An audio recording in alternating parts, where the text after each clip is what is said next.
بسم اللہ الرحمن الرحیم۔ الحمد لله نحمده ونستعينه ونستغفره ونعوذ بالله من شرور أنفسنا ومن سيئات أعمالنا من يهده الله فلا مضل له ومن يضلله فلا هادي له أشهد أن لا إله إلا الله وحده لا شريك له وأشهد أن محمدا عبده ورسوله يا أيها الذين آمنوا اتقوا الله حق تقاته ولا تموتن إلا وأنتم مسلمون يا أيها الناس اتقوا ربكم الذي خلقكم من نفس واحدة وخلق منها زوجها وبث منهما رجالا كثيرا ونساء واتقوا الله الذي تساءلون به والأرحام إن الله كان عليكم رقيبا يا أيها الذين آمنوا اتقوا الله وقولوا قولا سديدا يصلح لكم أعمالكم ويغفر لكم ذنوبكم ومن يطع الله ورسوله فقد فاز فوزا عظيما أما بعد فإن خير الحديث كتاب الله وخير الهدي هدي محمد صلى الله عليه وسلم وشر الأمور محدثاتها وكل محدثة بدعة وكل بدعة ضلالة وكل ضلالة في النار أعوذ بالله السميع العليم من الشيطان الرجيم من همزه ونفخه ونفثه بسم الله الرحمن الرحيم وقل رب زدني علما وقال عز وجل إنما يخشى الله من عباده العلماء۔ تمام قسم کی تعریف و توصیف، حمد و ثنا، بڑائی و کبریائی اللہ وحدہ لا شریک کے لیے لائق اور زیبا ہیں، جو ہمارا حقیقی خالق و مالک، اس پوری کائنات کو جس نے خوبصورت انداز میں سجانے کے بعد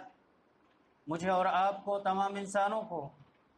اپنی تمام مخلوقات میں اشرف المخلوقات بنایا۔ بعد وہ انگنت درود و سلام ہوں تمام انبیاء علیہم السلام پر، بالخصوص نبی آخر الزماں رحمت للعالمین سید المرسلین امام الانبیاء جناب محمد رسول اللہ صلی اللہ علیہ وسلم کی ذات گرامی پر، کہ آپ علیہ الصلاۃ والسلام نے اللہ تعالیٰ کی عطا کی گئی امانت، اللہ تعالیٰ کی شریعت، قرآن اور حدیث کی تعلیمات کو اللہ تعالیٰ کے بندوں تک کما حق ہو پہنچا دیا۔ معزز حاضرین، خطبہ مسنونہ کے بعد سورہ طٰہٰ کی ایک آیت اور اسی طریقے سے فاتر کی ایک آیت کا حصہ میں نے آپ کے سامنے پڑھا، جن میں دراصل ہمارا آج کے جمعہ کا جو موضوع ہے، علماء کرام کا مقام اور علم کا مقام و مرتبہ، مقام علم و علماء۔ معزز حاضرین، علم اللہ رب العالمین کی ایک عظیم نعمت ہے جس سے کسی کو انکار نہیں۔ علم اللہ رب العالمین کی طرف سے عطا کی جانے والی ایک خاص توفیق ہے۔ علم خیر اور بھلائیوں کا مجموعہ ہے، دنیا اور آخرت کی کامیابی اور بھلائی، سرخروئی اور سرفرازی ہے۔ علم کا حاصل کرنا ہر مسلمان پر فرض ہے۔ اللہ کے نبی علیہ الصلاۃ والسلام نے فرمایا، طلب العلم فریضۃ علی کل مسلم، علم کا حاصل کرنا ہر مسلمان پر ضروری ہے۔ اب علم سے کیا مراد ہے؟ کیا دنیاوی علوم اس میں شامل ہیں یا صرف دینی علوم شامل ہیں؟ قرآن اور حدیث کو پڑھ لینا کافی ہے یا دین کے علاوہ دنیا کے جو علوم ہیں ان کو بھی اس میں شامل کیا جا سکتا ہے یا نہیں؟ اس سلسلے میں اگر آپ تفصیل سے معلومات حاصل کرنا چاہیں تو آپ کو مختصر یہ معلوم ہوگا کہ دین اور دنیا کے فرق کے بغیر علم، وہ علم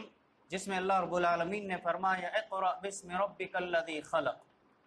اپنے رب کے نام سے پڑھو جس نے تمہیں پیدا کیا۔ ہر وہ علم جو آپ کو آپ کے رب تک پہنچا دے، اللہ تعالیٰ کی معرفت حاصل ہو، اللہ تعالیٰ کی اسماء و صفات، اس کی قدرت، اس کے عذاب، اس کی رحمت کے سلسلے میں معلومات حاصل ہو جائیں، ہر وہ علم علم نافع ہے، ہر وہ علم اس فضل میں شامل ہے۔ اور اسی لیے اللہ کے نبی علیہ الصلاۃ والسلام کو اللہ رب العالمین نے دنیا میں موجود بے شمار اپنی نعمتوں میں سے صرف اور صرف علم کے مطالبے کا، علم کے سوال کا حکم دیا، اور فرمایا وَقُلْ رَبِّ زِدْنِ عِلْمًا، وَقُلْ رَبِّ زِدْنِ عِلْمًا۔ اے اللہ کے نبی علیہ الصلوۃ والسلام، اللہ تعالیٰ سے اگر مانگنا چاہتے ہیں تو آپ اپنے علم کے اضافے کا سوال کیجئے، اپنے علم میں بڑھوتری اور اپنے علم میں اضافے کا سوال کیجئے۔ اللہ تعالیٰ سے دعا کرنا اگر ہے تو یہ جامع مختصر جامع دعا اللہ کے نبی علیہ الصلوۃ والسلام اللہ تعالیٰ سے مانگا کرتے تھے، رب زدنی علما، اے اللہ تعالیٰ میرے علم میں اضافہ عطا فرما۔ کیوں؟ اس لیے کہ یہ علم انسان کی حفاظت کرتا ہے، یہ علم انسان کو گمراہی اور ضلالتوں سے بچاتا ہے۔ انسان اللہ تعالیٰ کی معرفت جو حاصل کرتا ہے، اللہ تعالیٰ کے رسول اور اس کے دین کے سلسلے میں جو بنیادی معلومات ایک عام انسان کو حاصل کر لینا ضروری ہے، وہیں ہر ایسی چیز کو بھی معلوم کرنا ضروری ہے جو انسان کو اس کے دین پر عمل کرنے میں رکاوٹ ثابت ہوتی ہوں۔ کیونکہ اگر انسان اپنے راستے میں آنے والے راستوں کو صاف نہ کرے، اپنے راستے میں آنے والی رکاوٹوں کو خاتمہ نہ کرے، اس وقت تک وہ اپنی منزل کو نہیں پہنچ سکتا، اپنی منزل کو نہیں پہنچ سکتا۔ اگر انسان کو اپنی منزل حاصل کرنا ہے، یعنی رب کی خوشنودی حاصل کرنا ہے، اللہ تعالیٰ کی جنت کو حاصل کرنا ہے، تو اس پر یہ ضروری ہے کہ اس راستے میں آنے والی جو رکاوٹیں شرک کی شکل میں ہیں، بدعات و خرافات کی شکل میں ہیں، معصیتوں اور برائیوں کی شکل میں ہیں، ان تمام چیزوں کے بارے میں معلومات حاصل کرنا یہ علم میں شامل ہے، یہ علم میں شامل ہے۔ اور علم آپ کو معلوم ہونا چاہیے کہ ایک عربی شاعر نے اس علم کو اپنے مختصر شعر میں اس طریقے سے گھیر لیا، علم اور جہالت، یعنی ایک علم انسان حاصل کرنے کے بعد کن چیزوں کی سرفرازی حاصل کر سکتا ہے۔ فرمایا العلم یبنی بیوتا لا عماد لها، العلم یبنی بیوتا لا عماد لها والجہل یفنی بیوت العز والکرم، کہ علم حاصل کر لیتا ہے انسان اگر، تو گویا وہ ایسے محلات تعمیر کرتا ہے، ایسی بلڈنگیں تعمیر کرتا ہے جس کے ستون تو نظر نہیں آتے، لیکن وہ بلڈنگ، وہ عمارتیں اونچی سے اونچی نظر آتی ہیں، لیکن وہیں ایک جہالت، لا علمی، انسان جو علم جس کو حاصل کرنا چاہیے، اگر لا علمی کا وہ شکار ہو جائے، جہالت کا شکار ہو جائے، تو یہ جہالت انسان کو عزت و شرف کے اونچے مینار سے زمین تک گرا دیتا ہے۔ یہ جہالت اتنی برائی، اتنی بڑی خراب چیز ہے کہ انسان کے دین اور ایمان کو نقصان پہنچاتی ہے۔ لہٰذا انسان کو اپنے رب کو خوش کرنے والے جو عوامل ہیں، نیک اعمال، اعمال صالحہ، ایمان کے بعد جن چیزوں کا شمار اور ذکر اللہ رب العالمین نے اپنی کتاب قرآن مجید میں اور اللہ کے نبی علیہ الصلوۃ والسلام نے جا بجا اپنی احادیث میں لوگوں کو جو تعلیم دی، ان تمام چیزوں کو حاصل کرنا یہ علم میں شامل ہے۔ انسان اپنی روزمرہ کی زندگی میں اس طریقے پر اپنی زندگی گزارے جس طریقے پر اللہ تعالیٰ نے گزارنے کا حکم دیا، اس طریقے پر زندگی گزارے جس طریقے پر عملی طور پر اللہ کے نبی علیہ الصلوۃ والسلام نے اپنی سیرت کو انسانوں کے حوالے کیا۔ آپ کی شب و روز کسی سے مخفی نہیں ہے۔ یہ کب معلوم ہوگا؟ جب انسان قرآن سے اپنا تعلق جوڑے گا، احادیث سے اپنا رشتہ جوڑے گا، اور اپنی زندگی میں آنے والے اور درپیش ہونے والے مسائل جو اس کی دنیاوی ہوں یا خانگی ہوں یا دینی اعتبار سے ہوں، ہر اعتبار سے انسان اپنے راستے میں آنے والی رکاوٹوں کے سلسلے میں معلومات حاصل کرے، یہ علم کی اہمیت ہے۔ علی رضی اللہ عنہ کہ اس قول سے آپ اندازہ لگائیں کہ علم کی اہمیت کتنی زیادہ ہے، علم کی اہمیت شریعت میں کتنی زیادہ ہے، آپ اندازہ لگائیں۔ کہتے ہیں کہ ایک جاہل بھی یہ ناگوار کرے گا، ایک جاہل کو بھی یہ پسند نہیں ہوگا کہ اسے جاہل کہا جائے۔ اللہ اکبر، یہ علم کی اہمیت ہے۔ ایک جاہل جو علم حاصل نہیں کیا،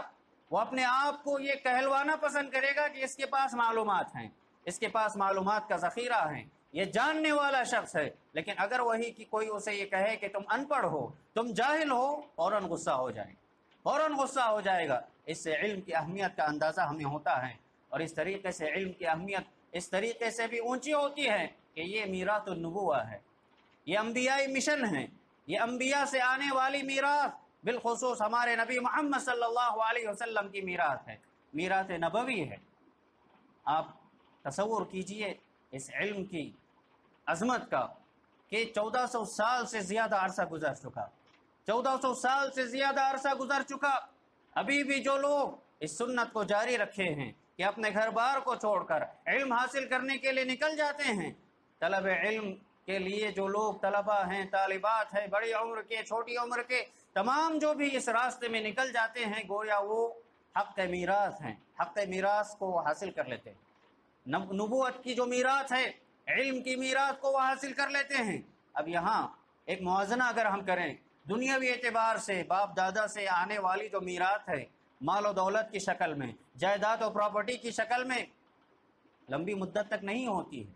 لمبی مدت تک باقی نہیں ہوتی ہے۔ ایک وقت ایسا آتا ہے کہ وہ میراث ختم ہو جاتی ہے، جس کے صرف چرچے ہی نظر آتے ہیں۔ اور اس کے علاوہ ایک اور خدشہ جو اس میراث میں جو مال و دولت کی ہے وہ یہ کہ انسان اس میں آپس میں لڑتا جھگڑتا ہے، اپنے ایک دوسرے بھائی کے خون کا پیاسا ہو جاتا ہے، اس میں عزت و احترام انسان کی ختم ہو جاتی ہے، اس کی وجہ سے لڑائی جھگڑے پیدا ہوتے ہیں اور انسان گویا انسانیت کے دائرے سے نکل جاتا ہے۔ لیکن یہ میراث جو انبیاء سے ملنے والی ہے، یہ میراث جو نبی اکرم صلی اللہ علیہ وسلم سے ہم حاصل کر رہے ہیں، اس کی خوبی یہ ہے کہ اس پر ایک مدت دراز گزر چکی، ایک لمبی مدت گزر چکی، اس کے باوجود بھی آج الحمدللہ اللہ تعالیٰ نے ہمیں یہ موقع عطا کیا کہ اس میراث کے ہم حقدار بنیں، اس میراث کے ہم حقدار بنیں۔ اور اس کے علاوہ یہ مال و جائیداد کی طرح چوری اور اس پر قبضہ کیا جانے والی چیز نہیں ہے، یہ ایسی چیز ہے کہ جو حاصل کر لے، جس کے حق میں یہ لکھ دیا جائے، وہ اس کا زیادہ حقدار ہوتا ہے، وہ اس کا زیادہ حقدار ہوتا ہے۔ اور علم ایسی دولت ہے جسے چرایا نہیں جا سکتا۔ اور اس کے علاوہ علم کا شرف، علم کا مقام اس اعتبار سے بھی واضح ہوتا ہے کہ انسان کو علم ہر راستے میں آنے والے ہر مشکل سے بچاتا ہے، جبکہ مال و دولت جسے انسان سب کچھ سمجھتا ہے، دن بھر کی محنت و مزدوری کرنے کے بعد مال کو جمع کر کے رکھتا ہے اور یہ سمجھتا ہے کہ مال اس کی حفاظت کر رہا ہے، جبکہ حقیقت میں انسان کو اپنے مال کی حفاظت کرنی پڑتی ہے۔ جس طریقے سے مال و دولت کو تجوریوں میں اور اکاؤنٹ میں باقی رکھنے کی ضرورت پڑتی ہے، اس کے لیے صندوقوں کی ضرورت پڑتی ہے، علم کا خزانہ ایسا نہیں ہے۔ اللہ تعالیٰ نے اسے محفوظ رکھنے کے لیے بذات خود انسان کے اندر ایک بہترین دماغ اور دل عطا کیا، جس میں انسان اپنے اس میراث کو، اپنے اس علم کو، اپنی اس دولت کو محفوظ رکھ سکتا ہے۔ اور اس کے علاوہ انسان کو جس طریقے سے مال کی حفاظت کرنی پڑتی ہے، علم کی انسان حفاظت کرے نہ کرے، لیکن علم انسان کی حفاظت ضرور کرتا ہے۔ تو اس اعتبار سے بھی علم کا یہ مقام شرف ہمیں معلوم ہوتا ہے۔ اور اللہ کے نبی علیہ الصلاۃ والسلام کی ایک مشہور حدیث جو صحیح مسلم میں موجود ہے، آپ علیہ الصلاۃ والسلام نے فرمایا کہ علم حاصل کرنے کے لیے جو نکلتے ہیں، دراصل جو راستے کی مشقتیں ہوں یا آسانی سے بھی راستہ طے ہو رہا ہو، یہ راستہ دراصل جنت کا راستہ ہے، یہ راستہ دراصل جنت کا راستہ ہے۔ آپ علیہ الصلاۃ والسلام نے فرمایا من سلک طریقا یلتمس فیہ علما سہل اللہ بہ طریقا الی الجنہ، جو کوئی بھی علم حاصل کرنے کے لیے راستے میں نکل جاتا ہے، اللہ تعالیٰ اس کے لیے جنت کا راستہ آسان کرتے ہیں۔ قرآن اور حدیث کو حاصل کرنے کے لیے، حلال اور حرام کی تمیز کو پرکھنے کے لیے اور جاننے کے لیے، اچھے اور برے کے فرق کو جاننے کے لیے، بڑے اور چھوٹے کا فرق جاننے کے لیے، اللہ اور اس کے رسول کی تعلیمات حاصل کرنے کے لیے جو کوئی بھی راستے میں نکلتا ہے، دراصل وہ جنت کے راستے میں نکل رہا ہے، وہ جنت کے راستے میں نکل رہا ہے۔ اس اعتبار سے علم کی اہمیت اور اس کی عظمت ہمیں معلوم ہوتی ہے۔ اور علم کے راستے میں اللہ اکبر، اللہ کے نبی علیہ الصلاۃ والسلام کی وہ مشہور حدیث، وہ مشہور اور طویل حدیث جس میں آپ علیہ الصلاۃ والسلام نے فرمایا کہ اس راستے میں الہی انتظامات کس قدر عظیم ہوتے ہیں، کس قدر عظیم ہوتے ہیں، کہ اللہ کے نبی علیہ الصلاۃ والسلام نے فرمایا کہ علم کے راستے میں اللہ تعالیٰ کی نوری مخلوق فرشتے اپنے پر بچھا دیتے ہیں، اپنے پر بچھا دیتے ہیں۔ اور اتنا ہی نہیں بلکہ آسمان اور زمین کے درمیان موجود تمام مخلوقات اس علم کو حاصل کرنے والے شخص کے لیے، طالب علم کے لیے، طالبہ کے لیے دعائے مغفرت کرتے ہیں۔ بلوں میں رہنے والی چیونٹیاں اور سمندر میں رہنے والی مچھلیاں، یہ تمام کے تمام اس طالب علم کے حق میں دعائے مغفرت کرتے ہیں۔ یہ الہی انتظام، اللہ اکبر، انسان انہیں یاد کرے یا نہ کرے، طالب علم ان مچھلیوں کو کہاں یاد کر پاتا ہے، ان چونٹیوں کی فکر اسے کہاں ہوتی ہے، لیکن اللہ تعالیٰ نے یہ انتظام فرما دیا کہ ہر دن ہر وقت میں یہ مچھلیاں، یہ چونٹیاں، اور اللہ تعالیٰ نے جو انتظام فرمایا کہ آسمان اور زمین کے درمیان موجود تمام مخلوقات طالب علم کے حق میں، اس طالبہ کے حق میں دعائے مغفرت کرتے رہتے ہیں۔ اس سے بھی ہمیں معلوم ہوتا ہے کہ علم کا راستہ اتنا عظیم راستہ ہے کہ اس راستے میں آنے والی بڑی سی بڑی مشکل بھی ہمیں بہت چھوٹی نظر آنی چاہیے، بڑی سی بڑی مشکل بھی، کیونکہ اس راستے کے لیے جو انتظامات فرما دیے گئے اور اس کے لیے جو کہا کہ یہ جنت کا راستہ ہے، تو جنت کے راستے میں انسان چاہے جس قدر اپنے آپ کو تھکا دے وہ کم ہے، کیونکہ ہمیشہ کی راحت وہ حاصل کرنے والا ہے، ہمیشہ کی راحت، سکون اور اطمینان وہ حاصل کرنے والا ہے۔ مسجد نبوی کے ایک مدرس، ایک بڑے عالم دین فقیہ شیخ سلیمان الرحیلی حفظہ اللہ، وہ اپنے درس میں بیان کرتے ہیں کہ میں ایک ایسے طالب علم کو جانتا ہوں جو علم حاصل کرنے کے لیے کافی دور سے آیا تھا، مدینے میں علم حاصل کر لیتا، اپنے ساتھیوں کے ساتھ علم حاصل کرنا، مشائخ کے مجلسوں میں شریک ہو کر جتنا کچھ حاصل کرنا ہے، حاصل کرنے کے بعد وہ جب واپس لوٹتا اس کی حالت ایسی تھی کہ اس کا نہ کوئی رشتہ دار وہاں موجود تھا، نہ ہی اس کے رہنے کا انتظام تھا، کسی مسجد میں رہ لیتا اور علماء کے درس میں باقاعدہ پابندی کے ساتھ شریک ہوتا۔ اس کی حالت ایسی تھی، معاشی حالت ایسی تھی کہ اس کے کھانے کا انتظام وہ خود نہیں کر پاتا، کھانے کا انتظام خود نہیں کر پاتا تھا۔ فرماتے ہیں کہ اس کے ایک کسی ساتھی کے ذریعے سے خبر مجھ تک پہنچی کہ رات میں جب تمام ساتھی اس کے سو جاتے، اور رات کی تاریکی میں اکیلے چپکے سے اٹھ جاتا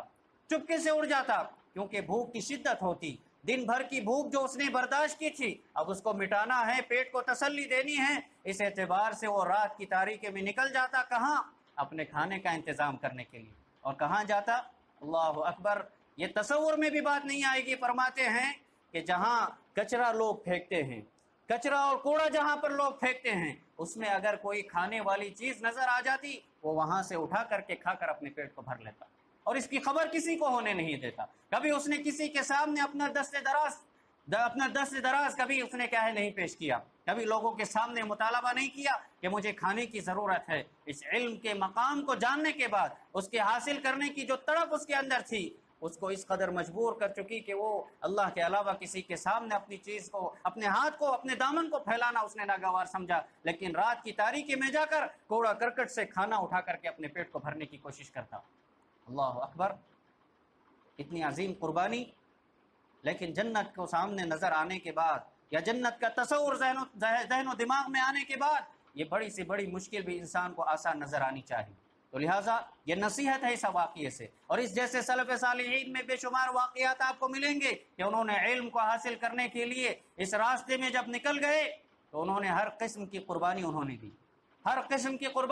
دی۔ تو اس اعتبار سے ہم پر یہ ضروری ہے کہ ہم اس راستے میں، چاہے وہ رشتہ داروں کی محبت کی قربانی ہو، اپنے دوست و احباب کی قربانی ہو، اپنے مال و دولت کی قربانی ہو، اپنے اوقات کی قربانی ہو، اپنے نیند کی قربانی ہو، ہر اعتبار سے انسان کو تیار ہونا چاہیے، طلبہ اور طالبات کو تیار ہونا چاہیے، کیونکہ یہ جو مقام، یہ جو توفیق اللہ رب العالمین کی طرف سے خاص طور سے ملی ہے، یہ کسی اور کو حاصل نہیں ہو سکتی۔ اللہ کے نبی علیہ الصلوۃ والسلام نے فرمایا، من یرید اللہ بہ خیرا یفقہہ فی الدین، کہ جس سے بھی اللہ تعالیٰ بھلائی کا ارادہ کر لے۔ اللہ اکبر، اللہ کے بھلائی کا ارادہ، اس سے بڑھ کر کے اور بڑی سعادت مندی کیا ہو سکتی ہے؟ اللہ تعالیٰ جس بندے سے خیر و بھلائی کا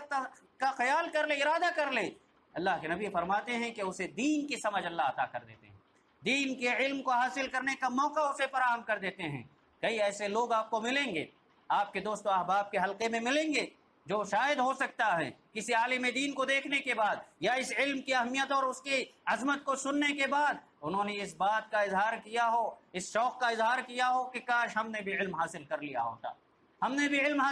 ہوتا، ایسے کئی لوگ آپ کو ملیں گے، لیکن ان کو علم حاصل کرنے کا وہ موقع نہیں ملا،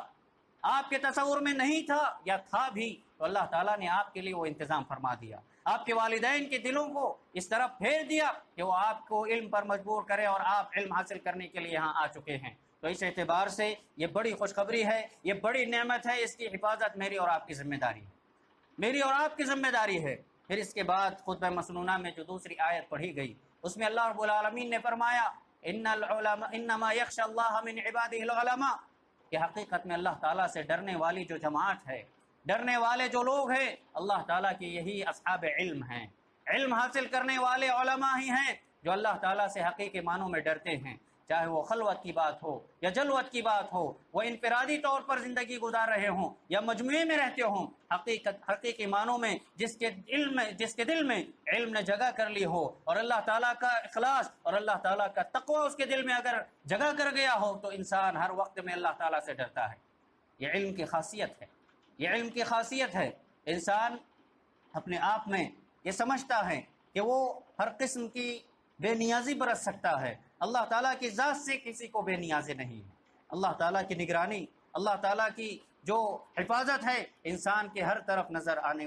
انسان کے ہر عمل کا شمار اللہ رب العالمین کے پاس ہو رہا ہے، چاہے وہ اچھا عمل کرے یا برا عمل کرے۔ لیکن علم کی یہ خاصیت ہے کہ جس کے دل میں یہ علم کی عظمت ہو، اللہ تعالیٰ کا تقوی ہو، انسان اپنی خلوت میں بھی کیوں نہ ہو وہ اللہ تعالیٰ سے ڈرے گا اور اللہ تعالیٰ کی اس عظمت کو دل میں رکھتے ہوئے برائی سے بچنے کی وہ کوشش کرے گا۔ تو اس اعتبار سے ہمیں معلوم ہوتا ہے کہ جہاں علم کی بڑی اہمیت ہے، اس علم کو حاصل کرنے والے علماء، اس علم کو حاصل کرنے والے عالمات کی بھی بڑی فضیلت ہے، ان کا مقام بھی بڑا اونچا اللہ رب العالمین کی نظر میں ہے۔ اسی لیے اللہ رب العالمین نے سورہ آل عمران میں جو فرمایا، شہید اللہ انہ لا الہ الا هو والملائکۃ واولو العلم قائما بالقسط۔ اللہ اکبر۔ اہل علم بالخصوص جب علماء کے مقام کو بتانے کی بات آتی ہے، علماء کی فضل اور ان کے شرف اور عزت کے احترام کی بات کرتے ہیں، اس وقت میں اس آیت کا ضرور اس کا ذکر کرتے ہیں۔ اللہ رب العالمین نے فرمایا کہ اللہ رب العالمین نے گواہی دی کہ وہ اکیلا ہے، اللہ کی توحید کی گواہی اللہ نے دی، اللہ رب العالمین کے ساتھ اس کے فرشتوں نے دی، وَأُولُو الْعِلْمِ، اور اہل علم نے بھی گواہی دی کہ اللہ تعالیٰ اکیلا ہے۔ اس کی توحید کی گواہی اللہ کے ساتھ ساتھ اس کے فرشتوں نے جہاں دی، ان کے ساتھ ساتھ علماء نے بھی دی، قائما بالقسط، کہ وہ اپنی تمام حکومت کو اپنے اللہ رب العالمین نے اس پوری دنیا میں اپنے انصاف کو اللہ نے نافذ کیا ہے۔ اس کی گواہی جہاں اللہ تعالیٰ نے دی، فرشتوں نے دی، اور فرشتوں کے ساتھ اللہ نے جن کا تذکرہ کیا وہ اہل علم کا ہے۔ امام ابن القیم رحمۃ اللہ علیہ نے اپنی کتاب مفتاح دار السعادہ میں علماء کے مقام کو ذکر کرتے ہوئے اس آیت کے ضمن میں بتاتے ہیں کہ 4 اعتبار سے اہل علم کا مقام ہمیشہ ظاہر ہوتا ہے، علماء کا مقام ظاہر ہوتا ہے اس آیت میں۔ کہتے ہیں سب سے پہلی بات عزت اور شرف کے لیے علماء کے لیے یہی کافی ہے کہ اللہ تعالیٰ نے اپنی گواہی کے ساتھ اہل علم کی گواہی کو جوڑ دیا، اپنی گواہی کے ساتھ اہل علم کی گواہی کو جوڑ دیا۔ اور پھر کہتے ہیں دوسرے اس اعتبار سے بھی کہ اللہ رب العالمین نے اپنے فرشتوں، مقدس فرشتوں کے ساتھ اہل علم کی گواہی کو جوڑ دیا۔ پھر اس اعتبار سے بھی کہ اللہ رب العالمین نے تمام مخلوقات میں سے صرف اہل علم کا اللہ نے تذکرہ کیا اپنے فرشتوں کے ساتھ۔ اولو المال نہیں کہا، اولو المناصب نہیں کہا، مال رکھنے والے نہیں کہا، عہدے اور منصب پر فائز لوگوں کی بات اللہ نے نہیں کی۔ اگر کسی کا تذکرہ کیا تو کہا اولو العلم قائما بالقسط۔ اور چوتھا اس اعتبار سے بھی کہ اللہ رب العالمین نے انصاف پسند لوگوں کی گواہی کو قبول کیا، کیونکہ علم حاصل کرنے کے بعد انسان کے اندر یہ فرق آ جاتا ہے کہ حق کیا ہے، باطل کیا ہے، اچھی چیز کیا ہے، بری چیز کیا ہے۔ لہٰذا اللہ رب العالمین نے اپنی توحید کی گواہی کے لیے اپنی ذات کے ساتھ فرشتوں کا اور اہل علم کا تذکرہ کر کے ان کے مقام اور عزت کو اللہ نے بڑھا دیا۔ پھر اللہ رب العالمین نے تمام انسانیت کو یہ حکم دیا کہ ان علماء کا مقام یہ ہے، ان کی عزت اور احترام کی ایک شکل یہ ہے کہ فرمایا فَاسْأَلُوا أَهْلَ الذِّكْرِ إِن كُنتُمْ لَا تَعْلَمُونَ، اگر تم نہیں جانتے ہو اپنے دینی مسائل کو، اگر اپنے روزمرہ کی زندگی میں آنے والے درپیش مسائل کے سلسلے میں اگر تمہیں معلومات نہیں ہیں تو ان اہل علم کی طرف رجوع کرو، اہل علم سے معلومات حاصل کرو۔ فَاسْأَلُوا أَهْلَ الذِّكْرِ إِن كُنتُمْ لَا تَعْلَمُونَ، اگر معلومات نہیں ہیں اہل علم سے رجوع کرنے کی ضرورت ہے۔ پھر اللہ رب العالمین نے یہ حکم بھی دیا اہل علم کے مقام کو بتاتے ہوئے اطیعوا اللہ واطیعوا الرسول واولی الامر منکم، کہ اللہ کی اطاعت کرو، رسول کی اطاعت کرو اور اولو الامر کی اطاعت کرو۔ آپ تفسیر دیکھیں اولو الامر کی، اس میں اہل علم نے ذکر کیا کہ جہاں اس میں امراء شامل ہیں، سلاطین شامل ہیں، بادشاہ شامل ہیں، ساتھ ہی ساتھ اہل علم بھی اس میں شامل ہیں، اولو الامر میں اہل علم بھی شامل ہیں۔ اس سے ایک نقطہ یہ بھی نکلتا ہے کہ بعض انتظامی امور میں بالخصوص جہاں علمی تعلیمی میدان ہو وہاں اہل علم اس کا زیادہ حق رکھتے ہیں کہ وہ معاملات کو اپنے سپرد کر لیں، معاملات کو اپنی ذمہ داری میں لے لیں، اس اعتبار سے وہاں کامیابی نظر آتی ہے، اللہ تعالیٰ کے حکم کی تعمیل بھی نظر آتی ہے۔ پھر اللہ رب العالمین، اللہ کے نبی علیہ الصلوۃ والسلام نے اہل علم کے مقام کو بتاتے ہوئے فرمایا ان العلماء ورثۃ الانبیاء، اہل علم انبیاء کے وارث ہیں، انبیاء کے وارث ہیں۔ انبیاء کی وراثت یہی دین ہے، قرآن اور حدیث ہے، دینی تعلیمات، دینی معلومات، حلال و حرام کا فرق، یہی انبیاء کی میراث ہے۔ اس میراث کے حقدار اللہ کے نبی علیہ الصلوۃ والسلام نے کسی اور کو قرار نہیں دیا، قرار اگر دیا، کسی کو حقدار بتایا تو اہل علم ہیں۔ اہل علم میں سے مرد ہیں، اہل علم میں سے خواتین بھی ہیں جو علم حاصل کرنے کے لیے آتے ہیں، وہ اس میراث کے حقدار ہیں۔ پھر اس اعتبار سے اللہ کے نبی علیہ الصلوۃ والسلام کی وہ عظیم حدیث بھی جو سنن ترمذی میں موجود ہے، آپ صلی اللہ علیہ وسلم نے فرمایا فضل العالم علی العابد کفضلی علی ادناکم، ایک عالم کی فضیلت ایک عابد پر، ایک عبادت گزار پر، ایک علم حاصل کرنے والے انسان کی اہمیت اور فضیلت، اس کا مقام و مرتبہ اتنا ہی زیادہ ہے جتنا کہ میرا مقام تم میں سے ایک عام آدمی پر ہو سکتا ہے۔ اللہ اکبر! تمام انسانوں میں سے ایک عام آدمی، ایک ادنا سے ادنا انسان کی جو حیثیت اللہ کے نبی علیہ الصلوۃ والسلام کی ذات کے سامنے ہو سکتی ہے، وہی حیثیت ایک عالم کی ایک عابد پر ہوئے۔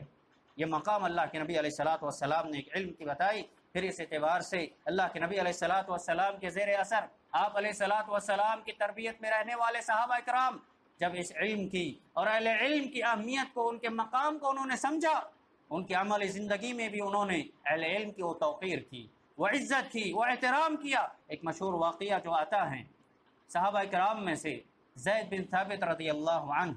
زید بن ثابت رضی اللہ عنہ نماز جنازہ ایک مرتبہ انہوں نے ادا کی، کرنے کے بعد جب واپس لوٹ رہے تھے تو ان کی سواری ان کے قریب کر دی گئی، ان کے خچر کو ان کے قریب کر دیا گیا تاکہ وہ سوار ہو جائے۔ فوراً عبداللہ ابن عباس رضی اللہ عنہ جو اللہ کے نبی علیہ الصلوۃ والسلام کے بھتیجے ہیں، دوڑتے ہوئے آئے اور انہوں نے اس سواری کی لگام کو اپنے ہاتھ میں تھام لیا۔ زید بن ثابت جو کہ آزاد کردہ ایک غلام تھے، آزاد کردہ غلام تھے، انہوں نے فرمایا اے ابن عم رسول اللہ، اے اللہ کے نبی علیہ الصلوۃ والسلام کے بھتیجے، آپ چھوڑ دیجئے، تکلف آپ کیوں کر رہے ہیں؟ انہوں نے فرمایا کہ ہمیں یہی حکم دیا گیا کہ علم اور اہل علم کی یہی عزت کی جائے، ان کا احترام کیا جائے۔ اور ابن عباس رضی اللہ عنہ، آپ کو معلوم ہونا چاہیے علم میں ان کی بھی ہستی کوئی معمولی نہیں تھی، ان کی شخصیت بھی کوئی معمولی نہیں تھی، ان کو بحر العلم کہا جاتا ہے۔ یہ مفسر قرآن تھے، اپنے بچپن ہی سے انہوں نے علم حاصل کیا اور علم بڑے پائے کا علم ان کے پاس تھا۔ اس کے باوجود ان کا یہ عالم ہے کہ وہ اپنے سے بڑھ کر کے جو عالم ہیں ان کی عزت انہوں نے اس قدر کی کہ ان کی سواری کی لگام انہوں نے اپنے ہاتھ میں تھام لی تاکہ ان کو لے کر کے چلیں۔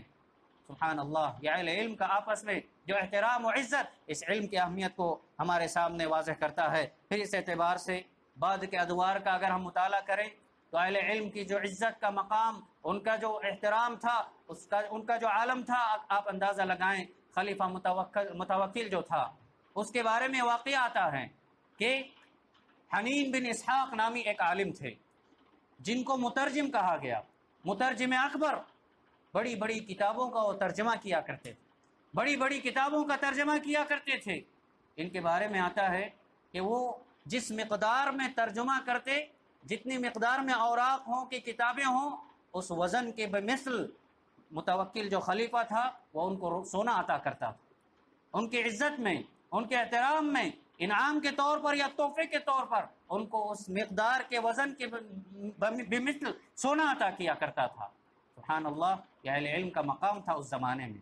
وہ اہل علم کی قدر کرنا جانتے تھے، قدردان تھے۔ علم کی قدر کرنے سے انسان خود بھی سرخروئی حاصل کرتا ہے، سرفرازی حاصل کرتا ہے۔ اہل علم کی صحبت کو وہ لوگ بہت زیادہ پسند کیا کرتے تھے۔ سلف میں سے کسی کا قول بڑا مشہور ہے، کہتے ہیں کہ العلماء ارحم بامت محمد من آبائهم وامہاتهم، اہل علم امت محمد پر ان کی ماؤں اور ان کے باپوں سے زیادہ رحم کرنے والے ہیں۔ علماء امت محمدیہ پر ان کے ماں اور باپ سے زیادہ رحم کرنے والے ہیں۔ کسی نے سوال کیا کہ یہ کیسے ممکن ہے، یہ کیسے ممکن ہے؟ باپ کی محبت، ماں کی محبت اپنی اولاد سے بہت زیادہ ہوتی ہے، علماء ماں باپ سے زیادہ بڑھ کر کے رحم کرنے والے کیسے ہو سکتے ہیں؟ اس سلف صالحین میں سے جن کا بھی یہ قول انہوں نے جواب میں فرمایا، کہتے ہیں کہ ماں باپ اپنی بچوں کی حفاظت اس دنیاوی اعتبار سے کر سکتے ہیں، اس دنیا کی آگ سے ان کو بچا سکتے ہیں، ان کے کھانے پینے کا انتظام کر سکتے ہیں، لیکن علماء کرام آخرت کی بڑی آگ سے بچاتے ہیں، بڑی آخرت کی بڑی آگ عذاب جہنم سے بچاتے ہیں، اور ان کو یہ بتاتے ہیں کہ کیا کھانا ہے، کیا پینا ہے، کیا پہننا ہے، کیا نہیں پہننا ہے، حلال کیا ہے، حرام کیا ہے۔ یہ تمام چیزیں اہل علم عوام کو سکھاتے ہیں۔ اس اعتبار سے ماں باپ کی جو خدمت ہے، ماں باپ کا جو صلہ ہے وہ اس دنیا تک محدود ہے، لیکن اہل علم کا جو صلہ، ان کا جو تعلق ہے، اس کا اثر انسان اپنے مرنے کے بعد آخرت میں بھی دیکھتا ہے۔ اس اعتبار سے علماء اپنے والدین، ہمارے والدین سے بھی بڑھ کر ہم پر رحم کرنے والے ہمیں نظر آتے ہیں۔ امام ابن القیم رحمۃ اللہ علیہ نے علم کا اور علماء کا مقام بتاتے ہوئے، علماء کی قدر و منزلت بتاتے ہوئے فرماتے ہیں کہ علماء کرام آسمان میں چمکتے ہوئے ستارے ہیں، چمکتے ہوئے ستارے ہیں۔ پچھلے زمانے میں لوگ جہاں دور دراز کا سفر کیا کرتے تھے، سمندری راستوں میں اپنا راستہ کھو دیتے تو ان ستاروں کو دیکھ کر کے ہی وہ اپنا راستہ حاصل کرتے۔ جنگلوں کے تاریکی میں اگر پھنس جاتے تو ستاروں کی روشنی کے ذریعے سے وہ اپنا راستہ حاصل کر لیا کرتے۔ کہتے ہیں کہ علماء کا مقام یہی، علماء کی مثال یہی ہے۔ پھر آخر میں کہتے ہیں وحاجت الناس الیہم اعظم من حاجتہم الی الطعام والشراب، کہ لوگوں کو کھانے پینے سے زیادہ اہل علم کی ضرورت ہے، علماء کی ضرورت ہے۔ جس قدر انسان کھانے پینے کی فکر کرتا ہے، اس کو ضرورت ہے کہ وہ علماء کی فکر کرے، کیونکہ امام احمد بن حنبل سے بھی پوچھا گیا کہ علم کا مقام کیا ہے، علم کا مقام کیا ہے؟ کہتے ہیں کہ انسان اگر کھانا پینا چھوڑ دے تو اتنا فرق نہیں پڑتا، لیکن اگر وہ اپنی زندگی میں علم کو ترک کر دے، علم حاصل کرنا، معلومات حاصل کرنا ترک کر دے، تو پھر اس کا جینا مشکل ہو جائے۔ علم اگر نہیں ہے تو کیا کھانا ہے، کیا پینا ہے، کیسے معلوم ہو؟ معرفت نہ ہو، اللہ کو خوش کرنا کیسے، اللہ ناراض کس سے ہوتا ہے کیسے معلوم ہوگا؟ اللہ کے عذاب سے بچنے کے جو عوامل ہیں، جو ذرائع ہیں، وہ کیسے معلوم کرے گا اگر علم نہ حاصل کرے؟ تو اس اعتبار سے علم کا یہ مقام، اس کی فضیلت ہے، اور اس اعتبار سے ہمارے معاشرے میں یہ آخری بات بتا کر اپنی بات بتاتا ہوں، علماء کا جو مقام ہونا چاہیے تھا، علماء کی عزت و توقیر جو ہونی چاہیے تھی، علماء کا احترام جس قدر ہونا چاہیے تھا، کہیں نہ کہیں عوام اس اعتبار سے اس مرحلے میں، اس میدان میں سستی اور کاہلی کا شکار نظر آتی۔ یہ الگ بات ہے کہ ایک یا دو کسی ایک عالم سے غلطی ہو جائے تو اس کو تمام علماء کے طبقے پر نافذ کر کے علماء کی عزت کو گھٹانا، یہ کہیں بھی انصاف کی بات نہیں ہے، یہ انصاف کی بات نہیں ہے۔ علماء کا مقام ہے، یہ اللہ تعالیٰ کے علم کو حاصل کرنے والے ہیں، یہ اللہ کے نبی علیہ السلام اور دیگر انبیاء کی میراث کے حقدار ہیں، ان کی عزت، ان کی قدر، ان کا احترام لوگوں پر بہت ضروری ہے۔ اسی لیے ابن عطاکر رحمۃ اللہ علیہ بہت بڑے عالم اور محدث فرماتے ہیں لحوم العلماء مسمومہ، لحوم العلماء مسمومہ، اہل علم کا جو گوشت ہے وہ زہریلا ہے، زہریلا ہے۔ کس اعتبار سے؟ انہوں نے مثال اور مراد یہ لی کہ ایک انسان ایک مسلمان کی غیبت کرتا ہے، برائی کرتا ہے، تو جس طریقے سے اللہ رب العالمین نے سورہ حجرات میں فرمایا کہ اس کی مثال ویسی ہی ہے جیسے وہ اپنے مردار بھائی کا گوشت چبا رہا، تو فرماتے ہیں کہ یہ ایک مردار بھائی کا گوشت چبانے کے بھی مثل ہے۔ وہی اگر کوئی انسان علماء کی عزت اور شان و شوکت میں گستاخی کرے، برائی ان کی بیان کرے، تو گویا وہ گوشت تو چبا رہا ہے، لیکن کون سا گوشت؟ زہریلا گوشت ہوگا۔ یعنی علماء کی عزت کو گھٹانا یہ اس کے لیے بڑے خطرے اور خسارے کی بات ہے، بڑے خطرے اور خسارے کی بات ہے۔ لہٰذا حسن بن ذکوان سلف صالحین میں سے ایک بڑے محدث اور بڑے عالم گزرے ہیں، ان کے سامنے کسی نے علماء کی عزت میں گستاخی کرتے ہوئے یا برے طریقے سے علماء کا ذکر کیا، انہوں نے فرمایا کہ مہ لا تذکر العلماء بشیء فیمیت اللہ قلبک، کہ اللہ کے لیے تم علماء کا ذکر برائی کے ساتھ نہ کرو، علماء کے بارے میں بری بھلی باتیں نہ کرو، اس لیے کہ اللہ تعالیٰ تمہارے دل کو ختم کر دے گا، تمہارے دل کو مردہ کر دے گا۔ کیوں؟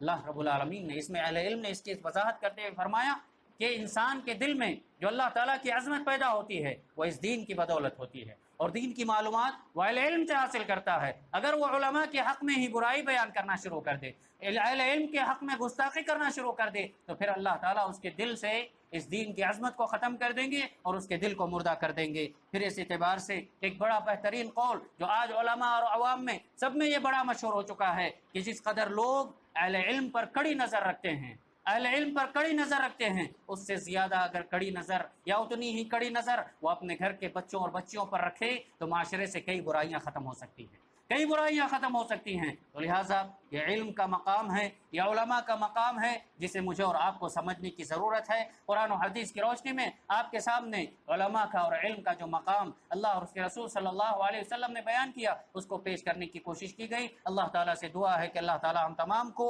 سنی گئی کہی گئی باتوں پر سننے کے بعد کما حق کا ہو ان پر عمل کرنے کی توفیق عنایت فرمائے، اور اللہ تعالیٰ ہمیں اس علم کی اہمیت کو سمجھتے ہوئے اس کو حاصل کرنے والا بنائے، اور اللہ تعالیٰ اہل علم کی عزت و توقیر کرنے والا ہمیں بنائے، اور اللہ جب تک باقی رکھے اس دنیا میں ایمان پر عقیدۃ توحید پر باقی رکھے، جب خاتمہ ہو تو ایمان پر خاتمہ ہو، انتقال کے بعد اللہ تعالیٰ عذاب قبر سے عذاب جہنم سے ہمیں نجات دے کر ہمارا ٹھکانہ جنت الفردوس نصیب فرمائے۔ آمین وآخر دعوانا ان الحمد للہ رب العالمین۔